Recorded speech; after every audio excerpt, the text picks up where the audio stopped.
Did you know that Martha Ndunbe was the child of one of the very first Africans to be displayed in the African Zoo in the year 1896? In our previous video, we talked about how, in an attempt to remember the lives that were lost during the horrific Nazi era, German artist Gunther Demnig started the Stumbling Stones project. And today, we highlight one stone about Martha Ndunbe.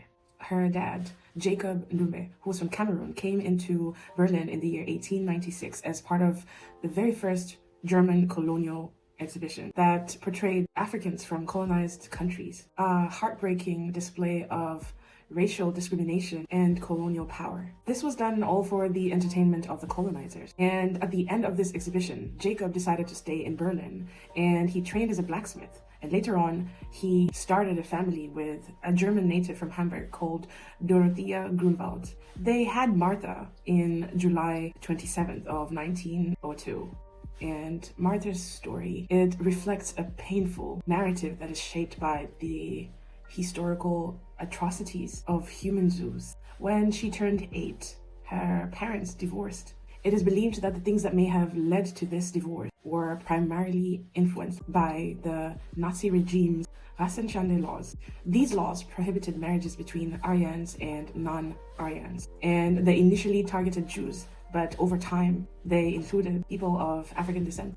Now, Martha's childhood was unfortunately overshadowed by this legacy, and even worse by other personal tragedies, like the loss of her baby brother, Alfred, who died during infancy, and eventually her father's painful passing in a psychiatric facility in the year 1919. And honestly, this was way too much loss, a lot more than what should be deemed fair for someone at such a young age. In addition, because of the Rasscenchande laws, she struggled to find legitimate work. Initially, she worked as a seamstress, but towards her mid-20s, prostitution and petty crimes became her main source of income. It is believed that she met her husband, Kurt, around this time, and they got married in the year 1932. Her marriage to Kurt became a source of profound distress. He forced Martha into prostitution, essentially acting as her pimp and abusing her for financial gain. Later on, Martha finally got the courage to break the cycle of abuse, and she reported Kurt, and he was arrested and imprisoned.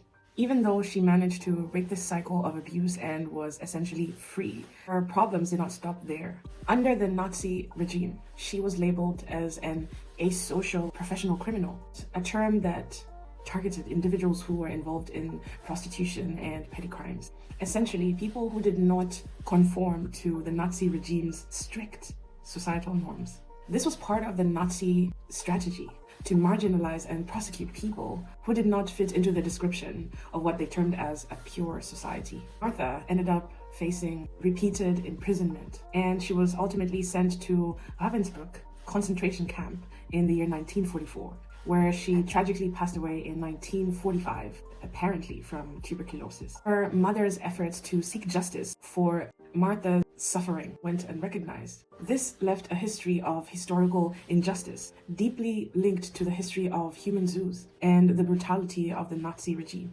Now, as we honor her memory, let us commit to building a world where tolerance, understanding, and justice prevails, ensuring that the lessons from history are not forgotten, but they are used to light a path forward.